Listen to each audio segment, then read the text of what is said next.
Hola, hola, buenas noches. Bueno, noches aquí al menos. Creo que no se nota muy bien en los videos cuando, bueno, filmados con este tipo, con esta cámara, si es de día o si es de noche o qué hora es, ¿no? No lo permite la luz, lo permitían los otros videos. Bueno, por si acaso, si escuchan algo, no se preocupen, son los ruidos del lugar. Todavía hay unos festejos que llegan a muy de noche por las navidades y esas cosas.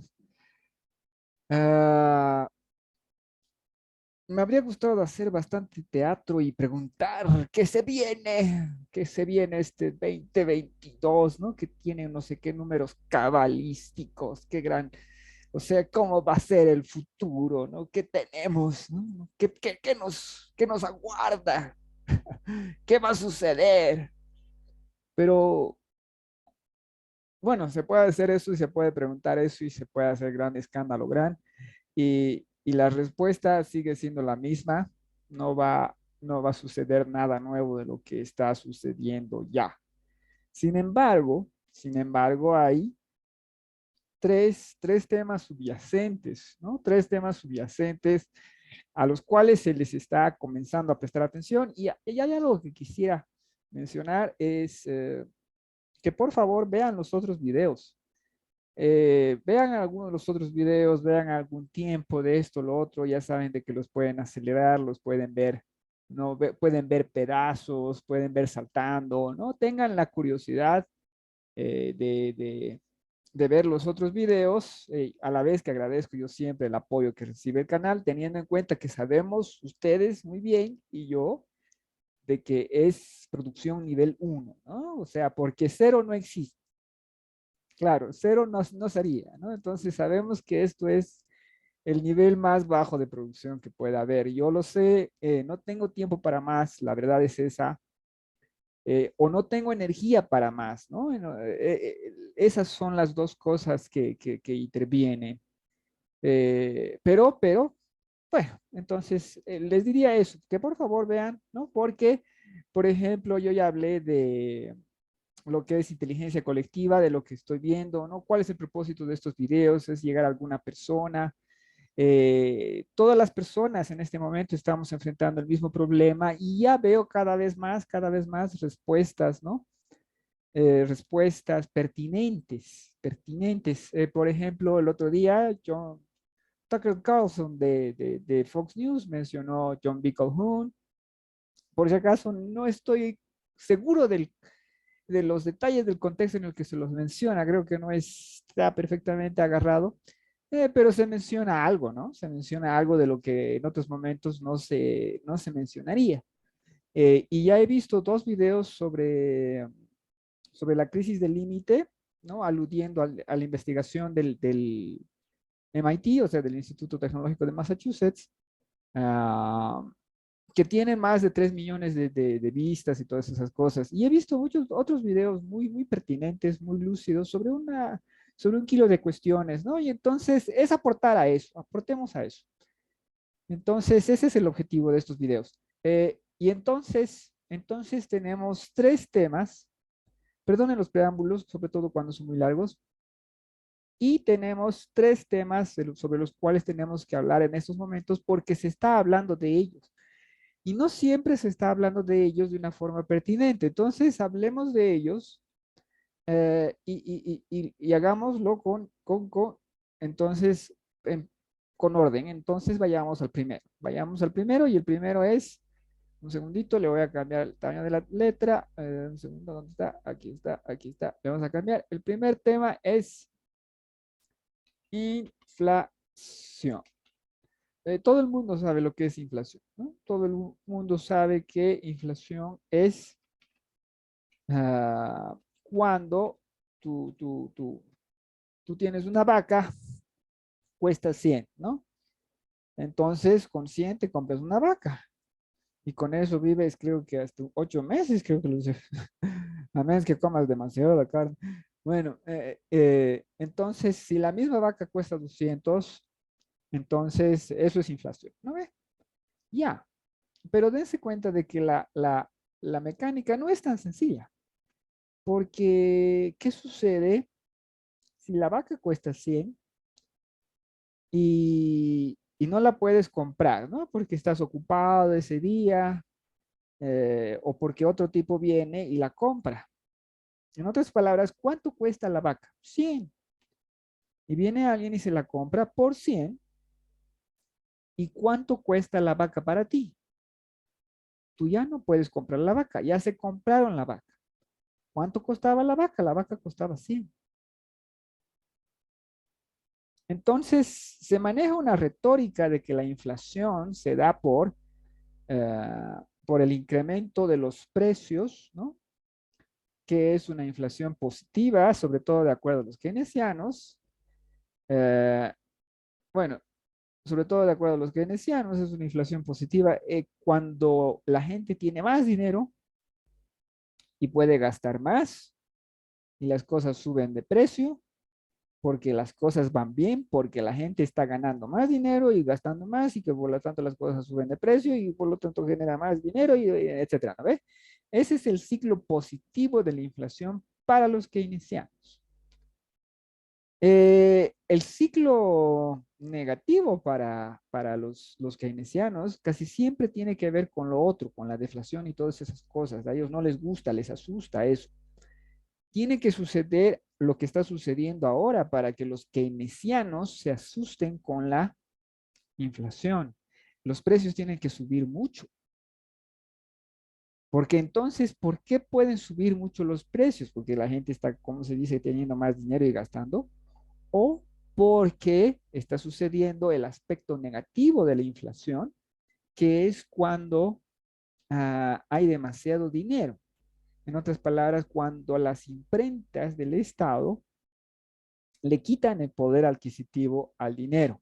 Y por lo tanto, tus 100 pesos que son papel impreso literalmente, pierden de valor, ¿no? Entonces, eso es lo que se llama, bueno, currency debasement, pero eso es retirada de poder adquisitivo de la moneda, o sea, o pérdida de poder adquisitivo de la moneda. Y ese tipo de cosas se hacían antes, y no se hacían antes con billetes, sino se hacían antes con monedas. Tienes unas monedas, digamos, de plata del Imperio Romano de su momento de apogeo y pesaban esto, ¿no?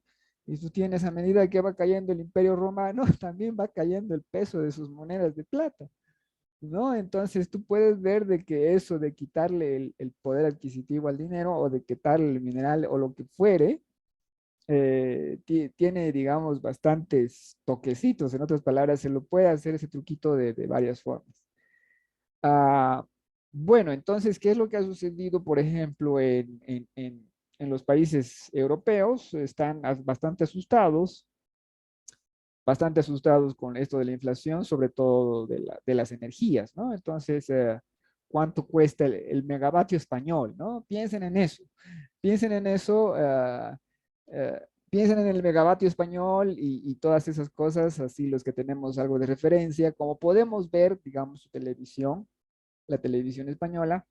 Entonces, pensemos en eso, ¿no? O sea, siempre hay algunos, en este momento, año 2022, hay algunos puntos donde está habiendo esa inflación mala, ¿no? La inflación que surge no porque se tenga más dinero y se puede gastar más, sino porque lo que hay es solamente dinero y al haber mucho dinero ha perdido su poder adquisitivo, ¿no?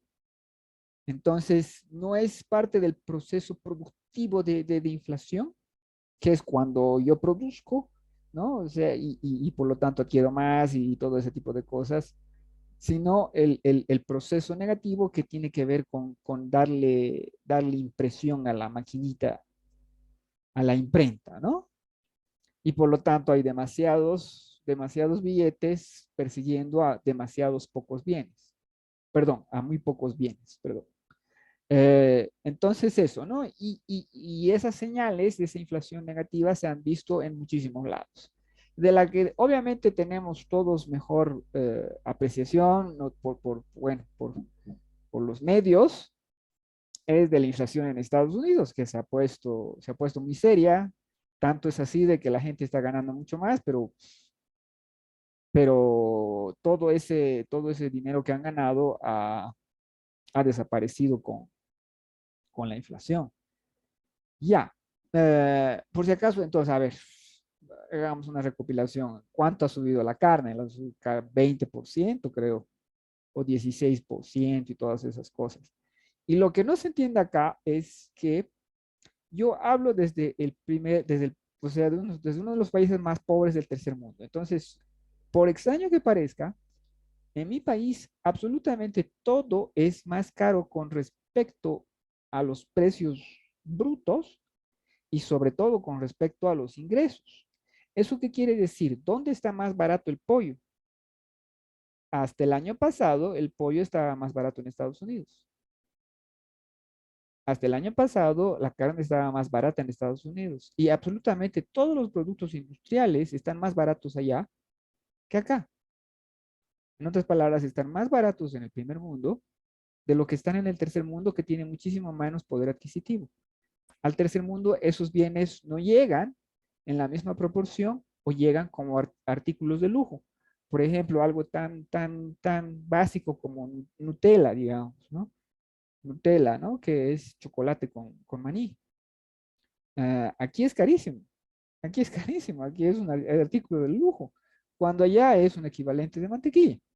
Entonces, esas cosas muestran, ¿no? Cómo los sistemas eh, dónde se produce, ¿no? En qué cantidad se produce y cómo se distribuye, ¿no? Entonces, se producen unas cantidades descomunales. ¿Por qué es el pollo más barato en Estados Unidos que acá? Porque aquí tenemos 1 kilo de productoras de pollo. Es esa, es esa, es esa. Y tú ves las productoras de pollo en Estados Unidos. Tú ves las carnicerías. Cuando hubo el inicio de la pandemia, eh, hablaron muchísimo de los contagios en las carnicerías, perdón, en los mataderos o en las plantas procesadoras de carne. Supongo que en algunos casos coincide lo mismo, pero en algunos casos no. Pero entonces el punto es en los centros procesadores de carne. Había demasiados contagios. ¿Y era por qué? Porque la gente trabajaba muy cerca. Yo dije, ¿qué? Y se habían contagiado no sé cuántos centenares ¿cómo se llama? De empleados, ¿no? En las procesadoras de carne. Y yo estaba pensando, ¿cómo? A ver, estaba intentando hacer los números, estaba intentando visualizar la planta de procesadora de carne que requería tener tantos y podía tener tantos, pero tantos empleados que se le enfermaba, digamos, un 10% y se enfermaban ciento y tantos, 180 personas, etcétera. Obviamente en mi ciudad, digamos en mi región o en la mancha urbana que me rodea, que tiene más o menos medio millón de habitantes, ¿no? O un poco más, hay muchísimos mataderos, ¿no? Y hay muchísimos lugares, ¿no? Mataderos, mataderos estatales, mataderos privados, mataderos pequeños, ¿no? Pero todos son tamaños regulares, o sea, ¿cuántas vacas procesarán por día? El número de vacas procesadas, en los Estados, o sea, comparado con los Estados Unidos, eran los negocios familiares. O sea, los negocios familiares les decían, si yo te vendo hamburguesa, la hamburguesa sale de una vaca. Eso sucede acá. Creo que tenemos procesadoras grandes, pero en el oriente. Y no debe ser una, debe ser dos. Pero en Estados Unidos son la regla, porque te das cuenta que están ahí 300 y tantos millones de habitantes teniendo que ser proveídos de carne, sobre todo, digamos, en las zonas ganaderas, ¿no? O sea, Texas subiendo para arriba, ¿no? Eh, mi geografía no está tan bien como para reconocer todo, ¿no? Texas arriba, Oklahoma, Montana. No tengo. Pero ¿cuál es el punto? Entonces, en esas regiones pues, hay unas procesadores de carne descomunales. ¿Y a qué viene eso? Bueno, otra cosa más que hay que mencionar es los contenedores, ¿no? Los contenedores de barco. Pero ¿cuál es el punto? El punto que quiero hacer es un gran nivel de producción. O sea, ¿cómo bajamos el precio de las cosas? ¿Cómo logramos que la carne de pollo sea más barata en el primer mundo que en el tercer mundo? ¿Cómo logramos eso? Porque estamos hablando de precio bruto, no estamos hablando de precio respecto al ingreso. ¿No? ¿Cómo logramos eso? Y la única manera en que se puede lograr es a través de unas cantidades descomunales de producción. Y tú ves ahí todas las fábricas de comida y todas las fábricas de todo lo demás que son descomunales. Esas plantas procesadoras de carne eran descomunales. Y ahí recién entendí, o sea, al ver los videos de YouTube, ahí recién entendí, ¿no? Que tú tienes la cinta transportadora y tú tienes los cortadores de carne, ¿no? Para cortar este pedazo o este pedazo, ¿no? Medio lomo o lo que sea, ¿no? Entonces están ahí cortando las cosas, tac, tac, tac, ¿no? Y entonces están uno codo con codo mientras la carne pasa y todo lo demás. Gente, ese debe ser un trabajo agotador, exigente y todas esas cosas. ¿Qué cosa loca? Pero ¿por qué se hace eso? Porque el sistema está buscando hacer las cosas lo más barato posible, ¿no? Y ya tenemos problemas, ya tenemos grandes problemas con eso. Eh, entonces ya tenemos inflación ahí, ¿no? La carne ha subido de precio. La pregunta es, ese sistema descomunal, ese sistema que paga al ganadero lo menos que puede pagarle. Y como son sistemas monopólicos, los ganaderos están que pierden plata, que no ganan mucho. Piensen en todas las benditas protestas que hay de los campesinados en los respectivos países. En Estados Unidos no he visto mucho campesino protestando, pero en Francia le echan, pero que cada cuánto hay una protesta campesina en Francia. Tal vez me equivoco y son, ¿cómo se llama? Los belgas también, pero si no son los belgas, si no son los franceses, están protestando en Alemania los campesinos, o están protestando en Italia, o están protestando en España, ¿no? ¿Por qué se da eso? ¿No? Todos sabemos cuál es el mismo problema. Ya. Y otra cosa, un proceso similar es ¿cómo se llama? Los los contenedores de barcos.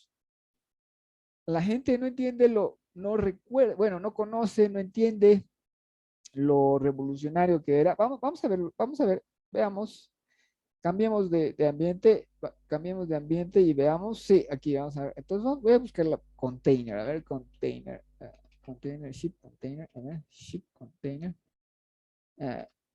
Y vamos, bueno, estos son los contenedores, ¿no? Son una revolución logística. ¿Eso qué quiere decir? Antes de estos contenedores se, bueno, entonces eran los estibadores y tenías que bajar ¿cómo se llama? Tenías que bajar la carga como tuvieses que bajarla. Y se tardaba un montón, se tardaba un montón en bajar la carga. Entonces alguien inventa esto y esto facilita todo. Facilita el introducir el cargamento en el barco, facilita el transportarlo, porque así puedes aprovechar perfectamente con estos benditos barcos descomunales como si fuesen Legos. Tú transportas, ¿no? ¿Cuál es la idea por detrás de hacer barco? Reducir gastos, reducir costos, ¿no? Entonces, facilita subirlo, facilita bajarlo, facilita venderlo, facilita llevarlo, facilita un montón. ¿Cuánto? Gente descomunales, descomunal es el monto. Entonces, ¿por qué se hacen estas cosas así?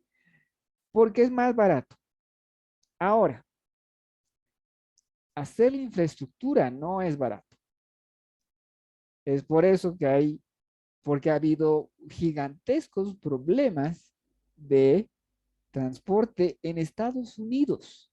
En Estados Unidos hubo 1 kilo de barcos varados fuera de los dos puertos por los cuales introduce, pero unos descomunales montos de mercancía.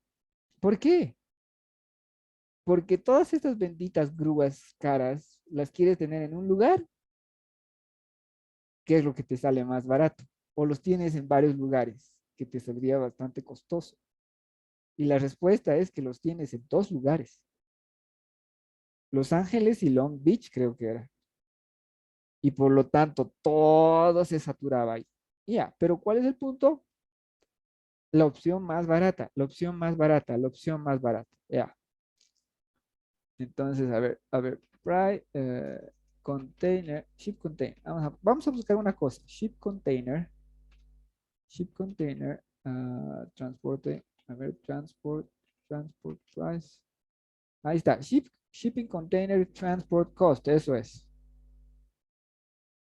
Ya, sigue siendo muy barato por si acaso, a pesar de todo. Ya, ya. Pero lo que yo quiero no es tanto mostrarles, esto es lo que yo quería mostrarles. Esto es.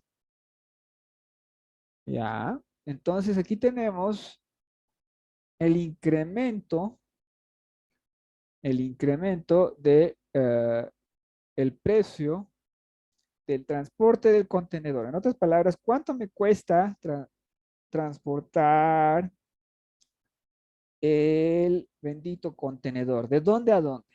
Todo el bendito contenedor, ¿no? 40 foot, 40 pies.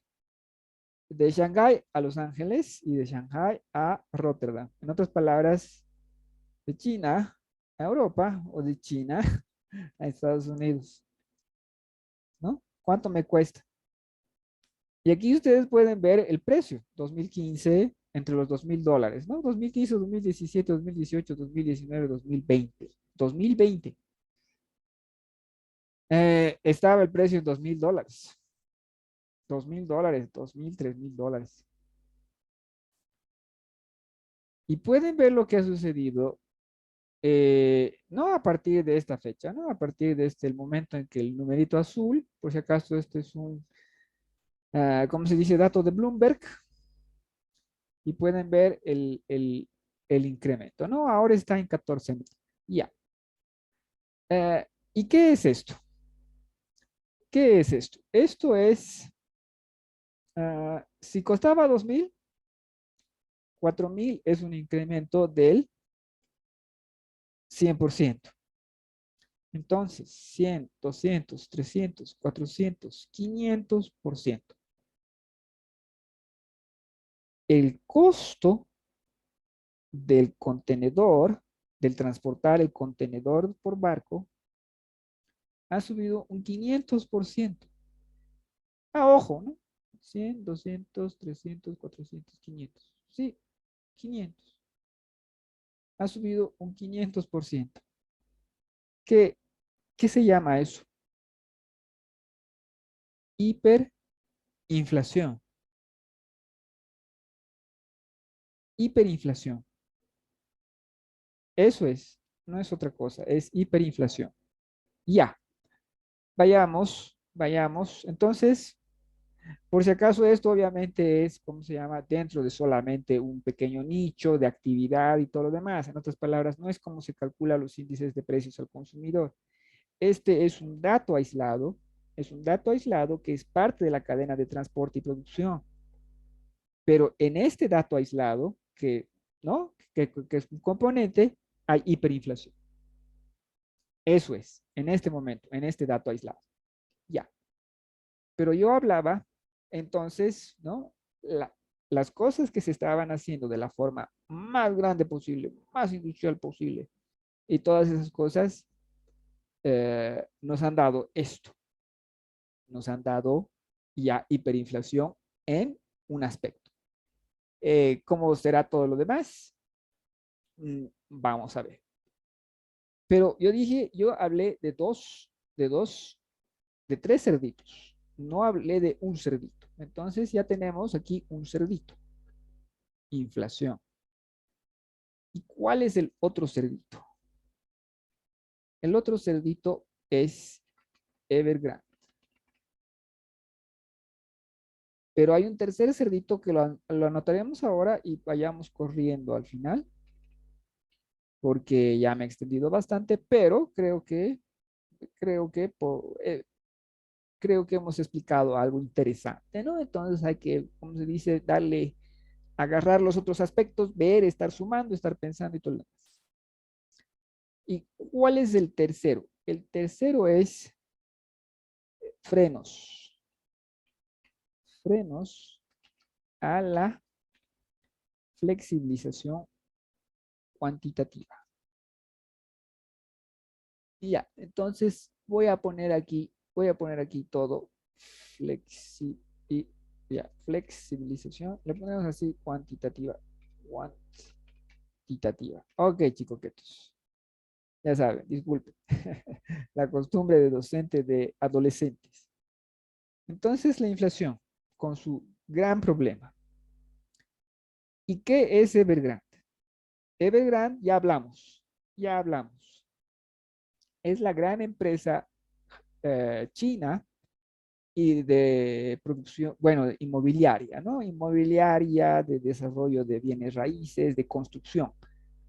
Evergrande es la gran constructora china de construcción, que estaban metidas, pero dentro de un sistema absurdo, dentro de lo que es China. O sea, estaban con unos mecanismos bastante absurdos como de yo te vendo un departamento, entonces tú dame dinero para que yo haga el departamento y te lo vendo con ganancia y por lo tanto para hacer el próximo edificio vendo otros departamentos que recién voy a construir y todo, y así hay unos ciclos de deuda descomunales. El gobierno chino sabía que eso iba a reventar en sus caras, porque no es de este año ni del año pasado, sino es desde hace muchísimo tiempo atrás.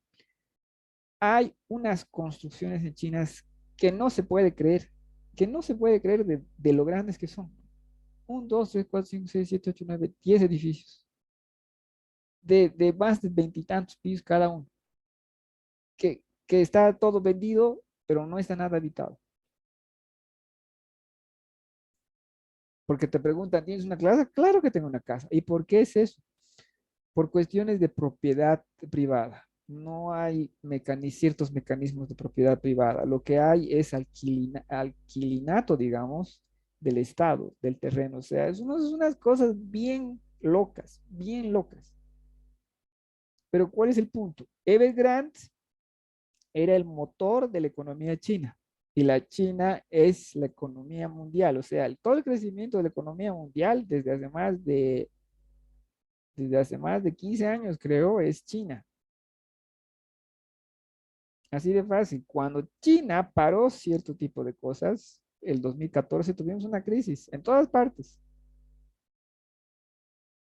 ¿no? Pero igual, o sea, igual seguía siendo el motor de crecimiento. Ya, entonces, ¿qué es lo que sucede? El motor económico del mundo, China, ha apagado su motor económico, Evergrande.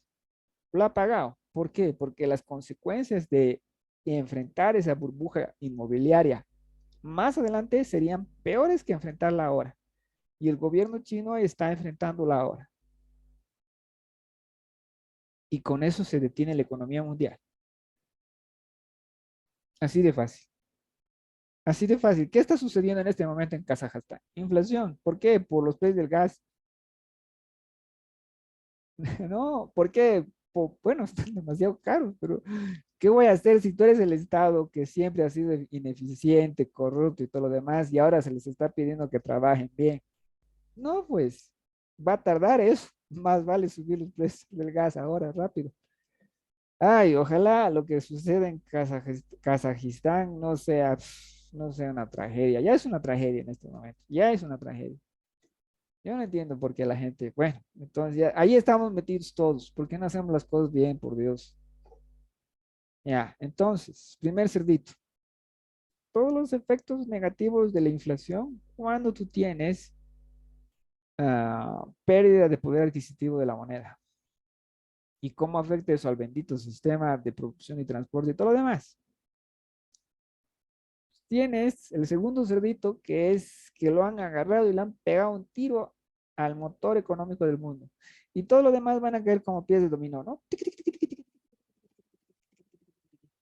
Están cayendo las piezas en este momento. Y tú tienes el tercer cerdito. ¿Y cuál es el tercer cerdito? ¿Cómo va a ser la inflación? Dijeron transitoria en Estados Unidos. La inflación va a ser transitoria, que es transitoria, que es transitoria. Y dijeron eso, y dijeron eso, y dijeron eso, dijeron eso. Y yo les puedo decir que sí, es transitoria, porque existen otros mecanismos de la inflación. Yo les mostraría, o sea, estamos hablando de, a ver, de cualquier cosa. Y les voy a contar una historia sobre los espárragos, los espárragos. Había unos espárragos chinos acá, en el mercado local. A mí me gustaban mucho esos mercados, esos espárragos, eran muy buenos, y no solo eran muy buenos, eran baratos. ¿Cuánto costaban? 9 pesos. Cada que yo iba, o sea, compraba el frasco, 9 pesos, eso es $1, digamos. Obviamente en Estados Unidos me habría salido más barato incluso. ¿Ah? Pero ¿cuál es el punto? El punto es de que eran baratos y muy buenos. Iba a comprar feliz, saboreaba. Qué buenos espárragos. Después subieron a 11, después subieron a 17 y después desaparecieron del mercado. Ahora otros espárragos muy sabrosos están en 28. Los chinos ya no se los adquieren. ¿Mm? ¿Cómo se mide ese tipo de inflación? ¿No? Sube un 30%, sube un 50%, sube un 100% y desaparece. Y cuando desaparece, ¿con qué porcentaje ha subido? Desapareciendo, perdiendo tornillos, perdiendo la capacidad de producción. Y en ese tipo de casos, no solamente va a subir la inflación, sino que va a desaparecer el producto. Y ahí yo tengo unas aceite de hígado de bacalao.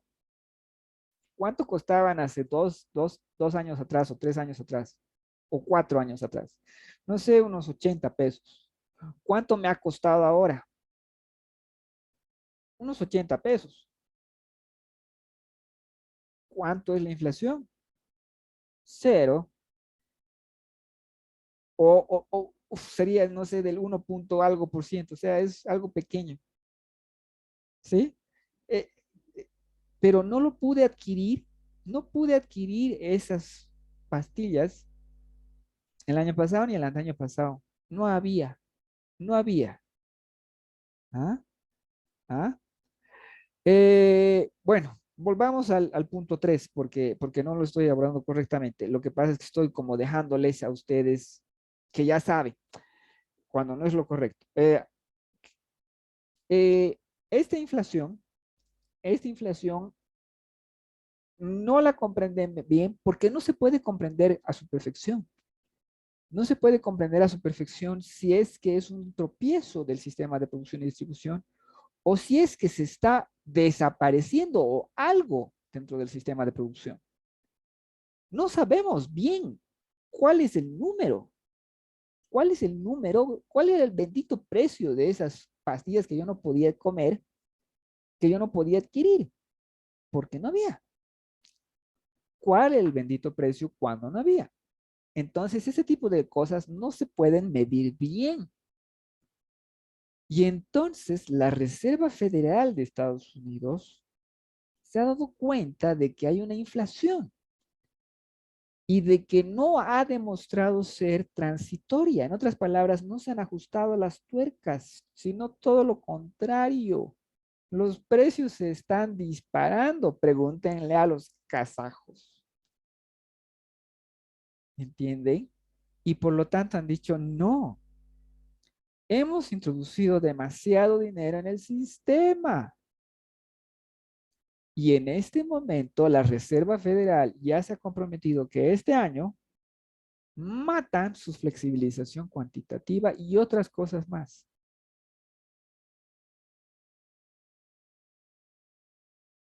En otras palabras, ¿qué va a suceder? Lo que viene sucediendo desde hace rato. Vamos a aguantar, uf, Mucha gente la va a pasar mal, gente. Va a estar grave esto, pero cada vez vemos más en la dirección correcta. Por si acaso, lo que la Reserva Federal está haciendo de detener la imprenta, bendita imprenta de dinero, es lo positivo. Pero ¿será que mantienen haciendo lo positivo? ¿Se mantienen o se escapan? No importa, no importa, no importa. El tropiezo es igual. El tropiezo inevitable, que es más de lo mismo, no se puede impedir. Entonces, solamente digamos, solamente vamos a ver si nos caemos de cara o si nos caemos de mejilla o si nos caemos de la derecha o de la izquierda o si con el hombro o todo lo demás. La caída es indetenible desde hace demasiado tiempo atrás. Como siempre, muchísimas gracias por su atención. Ya saben que lo pueden ver a 1.5 de velocidad. Esta vez creo que me he pasado algo de tiempo, pero ya saben que la idea es tocar el tema, ¿no? Y no se puede tocar pues temas complejos de una forma rápida, de una manera que sea útil. Muchísimas gracias por su atención y nos vemos pronto. Y creo que voy a hablar de la filosofía del rompecabezas. Hasta la próxima.